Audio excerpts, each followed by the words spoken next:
அந்த காட்டோட கிளைமேட் கொஞ்சம் கொஞ்சமா மாற ஆரம்பிச்சது. வெயில் காலம் முடிய போற நேரம் அது. மழைக்காலம் எப்ப வேணாலும் ஆரம்பிக்கலாம். அதனால சில பறவைகள் தங்களுடைய வீட்டை ரிப்பேர் பார்த்து சரி செஞ்சுக்கிட்டு இருந்தாங்க. சில பறவைகள் ரொம்ப மோசமா இருந்த தங்களுடைய வீட்டை இடிச்சிட்டு புதுசா வீடு கட்டிக்கிட்டு இருந்தாங்க. கோரி, உனக்கும் வீடு கட்ட தெரியாது, எனக்கும் வீடு கட்ட தெரியாது. பிறகு எதுக்கு இவ்வளவு மரக்கட்டைகளை சேகரிச்சு வச்சிருக்க? காலுஜி, உங்க எல்லா கேள்விகளுக்கும் நான் பதில் சொல்றேன். முதல்ல வாங்க இந்த இடத்தை விட்டு கிளம்பி நாம நம்மளோட வீட்டுக்கு போவோம். என்னது, நாம சேகரித்த மரக்கட்டைகளை இங்கேயே போட்டுட்டு நம்ம வீட்டுக்கு கிளம்பணுமா? அப்படி நம்ம வீட்டுக்கு கிளம்பிட்டோம்னா இங்க உள்ள இந்த மரக்கட்டைகளை யாராவது எடுத்துக்கிட்டு போயிட மாட்டாங்க? காலுஜி, இந்த மரக்கட்டைகளை இந்த இடத்துல நான் சேகரிச்சு வைக்க சொன்னதே யாராவது இந்த மரக்கட்டைகளை தூக்கிக்கிட்டு போகணுங்கிறதுக்காக தான். கோரி, நீ இதுவரைக்கும் உன்னோட வாழ்க்கையில யாருக்கும் தெரிஞ்சும் தெரியாம கூட உதவி பண்ணுனதே கிடையாது. அப்புறம் எப்படி இப்ப தெரிஞ்சே உதவி பண்ண போற? காலுஜி, இந்த கோரி செய்ய போறது உதவியா உபத்திரவமா அதுக்குள்ள முடிவு பண்ணிடாதீங்க. முதல்ல வீட்டுக்கு கிளம்புங்க. எல்லாத்தையும் விவரமா அங்க வந்து சொல்றேன். வேற எதுவும் கேள்வி கேட்டுக்கிட்டு இருக்காம சீக்கிரமா கிளம்புங்க. இருட்ட வேற ஆரம்பிச்சிடுச்சு. பிறகு காலுக்காகவும் கோரிக்காகவும் அந்த இடத்தை விட்டு கிளம்பி தங்களோட வீட்டுக்கு போனாங்க. வீட்டுக்கு போன உடனேதான் எதுக்காக மரக்கட்டைகளை சேர்த்து நதிக்கரை ஓரமா வைக்க சொன்னேன்னு கோரிக்காகம் காலுக்காகத்துக்கிட்ட விவரமா எடுத்து சொல்லுச்சு. கோரி, நீ இதுவரைக்கும் போட்ட பிளான் எல்லாத்தையும் விட இந்த பிளான் தான் பக்காவான மாஸ்டர் பிளான். மணி ஆயிடுச்சு காலேஜி, சீக்கிரம் படுத்து தூங்குவோம். அப்பதான் காலையில நதிக்கரைக்கு போய் நம்மளோட கட்டைகளை யார் எடுத்துக்கிட்டு போனாங்கன்னு பார்க்க முடியும். இப்படி பேசிக்கிட்ட காலுக்காகவும் கோரிக்காகவும் பிறகு படுத்து தூங்குனாங்க. மறுநாள் பொழுது விடிஞ்சிச்சு. பியூட்டி, சீக்கிரம் கிளம்பு. நம்ம போய் வீடு கட்ட தேவையான காஞ்ச மரக்கட்டைகளை தேடி கொண்டு வருவோம். மழைக்காலம் ஆரம்பிக்கிறதுக்கு முன்னாடி நம்ம வீடு கட்டி முடிக்கணும். இல்லைன்னா நம்ம பெரிய கஷ்டத்துல மாட்டிப்போம். அம்மா, இந்த தடவை வீடு கட்டும் போது எப்படி வீடு கட்டுறதுன்னு எனக்கும் கத்து கொடுப்பீங்கல்ல? ஆமா பியூட்டி, கண்டிப்பா கத்து கொடுப்பேன். இப்ப நீ பெரியவளா ஆயிட்ட. இப்படி பேசிக்கிட்ட பியூட்டியும் சோனாக்குருவியும் காஞ்ச மரக்கட்டைகளை தேடி காட்டுக்குள்ள பறந்து போனாங்க. இப்படி போன இவங்க ஒரு நதிக்கரையில உட்கார்ந்தாங்க. பியூட்டி, காஞ்ச புற்கள் எங்க இருக்குன்னு நான் போய் பாக்குறேன். அந்த சமயத்துல நீ நல்ல காஞ்ச வலிமையான மரக்கட்டைகள் எங்க இருக்குன்னு பாரு. தன்னோட அம்மா சொன்ன மாதிரியே நல்ல வலிமையான காஞ்ச மரக்கட்டைகள் எங்க இருக்குன்னு பாத்துக்கிட்டே வந்த பியூட்டிக்கு நதி ஓரத்துல ஒரு இடத்துல நிறைய மரக்கட்டைகள் இருக்கிறத பார்த்தது. அதை பார்த்த உடனே பியூட்டிக்கு ரொம்ப சந்தோஷமாயிடுச்சு. உடனே தன்னோட அம்மாவுக்கு குரல் கொடுத்தது.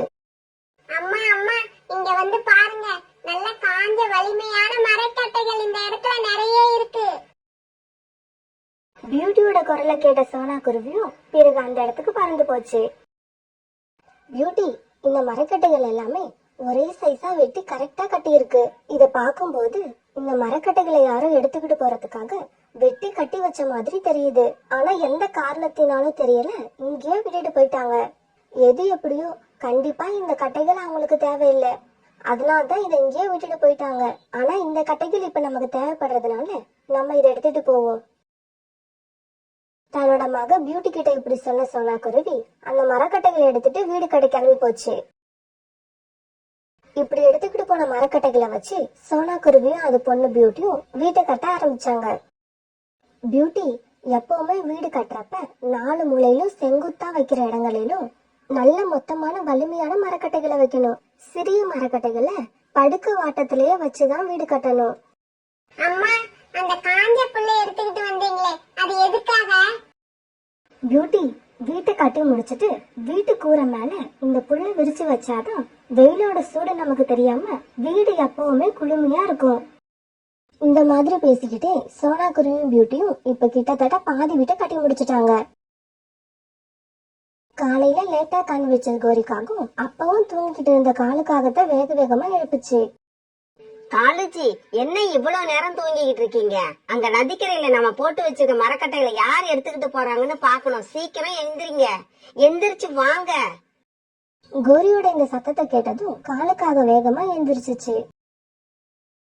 பிறகு காலுக்காகவும் கோரிக்காகவும் வேக வேகமா பறந்து மரக்கட்டைகள் இருக்கிற நதி பக்கம் போனாங்க.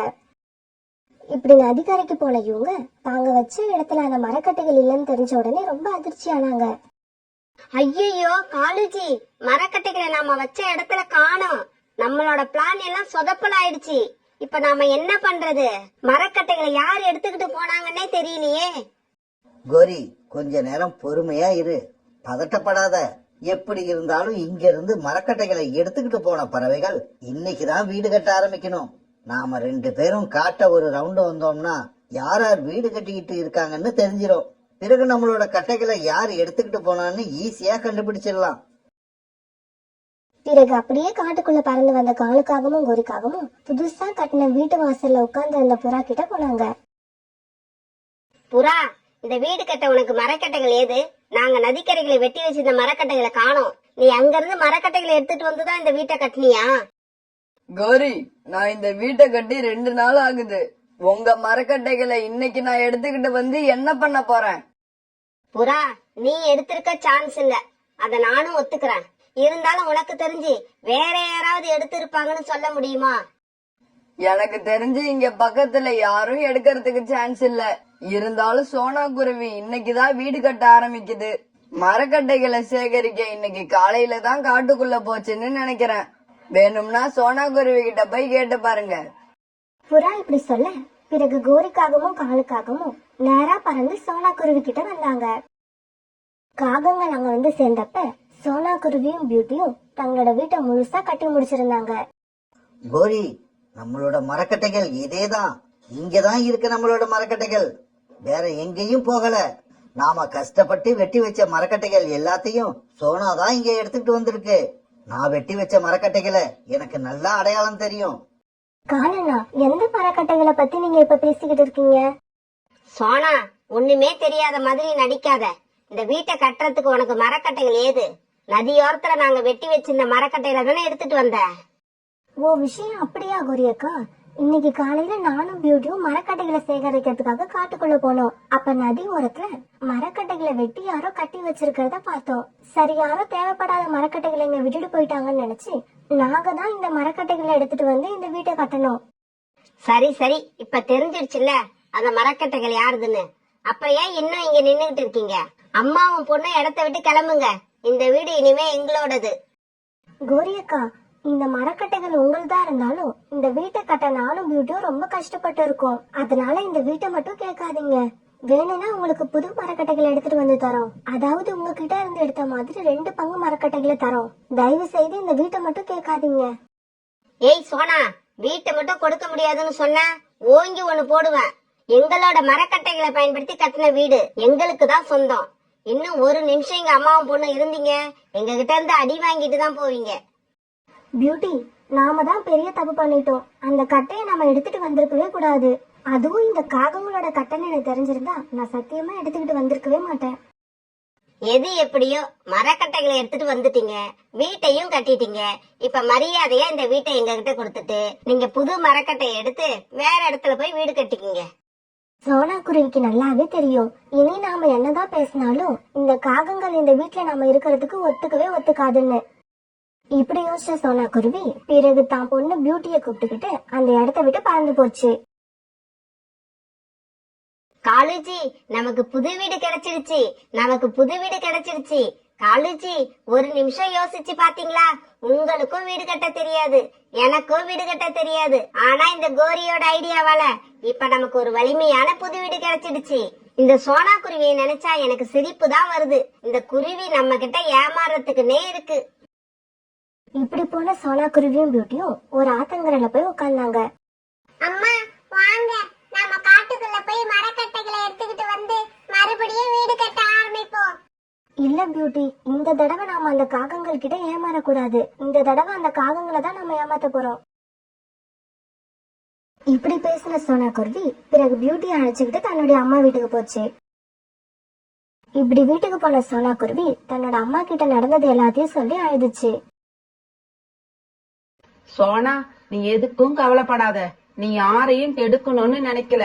உனக்கு எல்லாமே நல்லபடியா தான் நடக்கும். நீயும் பியூட்டியும் எனக்கு ஈர களிமண் மட்டும் எடுத்துக்கிட்டு வந்து கொடுங்க. நீங்க நினைக்கிற மாதிரி வீட்டை நான் சீக்கிரமாவே கட்டி கொடுக்கறேன். காலுஜி, காலுஜி, அங்க பாருங்க, நம்ம கிட்ட வீட்டை கொடுத்துட்டு போன சோனா குருவி அவங்க அம்மாவை அழைச்சிக்கிட்டு வந்து அங்க ஒரு அழகான மண் வீட்டை கட்டிக்கிட்டு இருக்கு. கோரி, வெயில் காலத்துல மண் வீட்டுக்குள்ள இருந்தா எப்படி தெரியுமா இருக்கும்? ஏசி வச்ச வீட்டுக்குள்ள இருக்கிற மாதிரி இருக்கும். அப்படியா காலுஜி? நான் இது வரைக்கும் மண் வீட்டுல வாழ்ந்ததே இல்ல. அத பத்தி நீ ஒன்னும் கவலைப்படாத கோரி. சோனா குருவியோட அம்மா அந்த வீட்டை கட்டி முடிக்கட்டும். சோனா குருவி கிட்ட நாம இந்த வீட்டை கொடுத்துட்டு அந்த வீட்டை வாங்கிடுவோம். காலுஜி, சோனா குருவி அந்த வீட்டை கொடுக்க மாட்டேன்னு சொன்னா? அது எப்படி இல்லைன்னு சொல்ல முடியும்? ஓங்கி 2 போட்டோம்னா எந்த வீடா இருந்தாலும் அது நம்ம கிட்ட விட்டுட்டு சோனா குருவி ஓடியே போயிடும். அன்னைக்கு சாயங்காலம் வரைக்கும் வேலை செஞ்ச சோனா குருவியோட அம்மா அந்த அழகான மண் வீட்டை கட்டி முடிச்சாங்க. அந்த வீடு ரொம்பவும் அழகா இருந்தது. சோனா, நான் சொல்றத நல்லா காதுல வாங்கிக்க. இது மண் வீடு. வெயில் காலத்துல இந்த வீட்டுல வசிக்க ரொம்ப குளுமையா இருக்கும். இருந்தாலும் மழை காலத்துல இந்த வீட்டுல வாழறது ரொம்பவும் ஆபத்தானது. எப்ப வேணும்னாலும் இடிஞ்சு விழ வாய்ப்பு இருக்கு. அம்மா, எனக்கு இந்த விஷயம் ஏற்கனவே தெரியும். தெரிஞ்சதால் தான் இந்த மண் வீட்டை நான் கட்டவே சொன்னேன். கொஞ்ச நேரம் கழிச்சு சோனா குருவியோட அம்மா தன்னோட வீட்டுக்கு பறந்து போனாங்க. பிறகு சோனா குருவியும் பியூட்டியும் தங்களோட மண் வீட்டுக்குள்ள போகலாம்னு நினைக்கிறப்ப கோரிக்காகவும் காலுக்காகவும் அங்க வந்தாங்க. சோனா, காலையில உன்னை அந்த வீட்டை விட்டு அனுப்பினதுல இருந்தே எனக்கு மனசே சரியில்லை. என்ன இருந்தாலும் அந்த வீடு நீயும் உன் பொண்ணு பியூட்டியும் பார்த்து பார்த்து கட்டின வீடு. நான் செஞ்சது நியாயம் இல்லைன்னு என் மனசே எனக்கு சொல்லுச்சு. அதனாலதான் அந்த வீட்டை உனக்கே கொடுத்துட்டு நான் இந்த வீட்டுல வந்து இருக்கலாம்னு முடிவு பண்ணியிருக்கேன். கோரி அக்கா, உங்க பேச்சையெல்லாம் நம்பி இந்த வீட்டை உங்களுக்கு நான் கொடுக்க மாட்டேன். 2 நாள் இந்த வீட்டுல இருப்பீங்க, எனக்கு மறுபடியும் அந்த வீடு வேணும்னு கேப்பீங்க. அதனால இந்த மண் வீட்டுல நானே இருந்துக்கிறேன். சோனா தங்கச்சி, தயவு செய்து இப்படி எல்லாம் சொல்லாத. இந்த வீட்டை நீ எங்களுக்கு கொடுத்துட்டேன்னா நாங்க அந்த மரக்கட்டைகளை வச்சு கட்டின வீட்டு பக்கம் இனிமே சத்தியமா வரமாட்டோம். கோரி, நீயும் சத்தியம் பண்ணு. ஆமா சோனா, நீங்க ஆசையா கட்டின வீட்டை நீங்களே எடுத்துக்குங்க. இந்த மண் வீட்டுல நாங்க இருந்துக்கிறோம். இது சத்தியம். கோரியும் காலும் இப்படி போட்டி போட்டுக்கிட்டு சத்தியம் பண்ண உடனே சோனா குருவியும் பியூட்டியும் ரொம்ப சந்தோஷமா தங்களோட மரக்கட்டைகளான வீட்டுக்கு போனாங்க. அங்க போய் ரொம்ப மகிழ்ச்சியா வாழ்ந்தாங்க. இப்படியே சில நாட்கள் நகர்ந்துச்சு. ஒரு நாள் கருமேகங்கள் எல்லாம் ஒன்னா திரண்டு வந்து பெரிய சத்தத்தோடு இடிக்க ஆரம்பிச்சது. பிறகு கொஞ்ச நேரத்துல மழையும் பெஞ்சது. காலுஜி, நாம இத்தனை நாள் இந்த மண் வீட்டுல வெயில்ல இருந்துதான் பாத்திருக்கோம். இன்னைக்குதான் முதல்ல மழையில இருந்து பார்க்க போறோம். அத நினைச்சாலே எனக்கு ரொம்ப சந்தோஷமா இருக்கு. ஆமா கோரி, எனக்கு கூட இப்ப நம்ம வீட்டுக்குள்ள 4 ஏசி இருக்கிற மாதிரி இருக்கு. இப்படியே பேசிக்கிட்டு இருந்த காலுவும் கோரியும் அப்படியே தூங்க போனாங்க.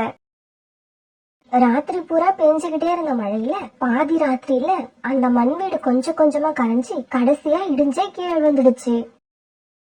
காலுஜி, நீங்க எங்க இருக்கீங்க? கோரி, நீ எங்க இருக்க? நான் இங்க கீழே கிடக்குறேன்.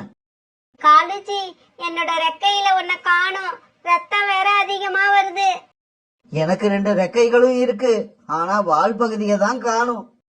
காலுஜி, சோனா குருவிய ஏமாத்தி வீட்டை வாங்கினதுக்கான தண்டனை இதுதான்னு நினைக்கிறேன். ஆமா கோரி, ஆமா. அதனாலதான் உனக்கு ஒரு ரெக்கையும் எனக்கு வாலும் இல்லாம போயிடுச்சு.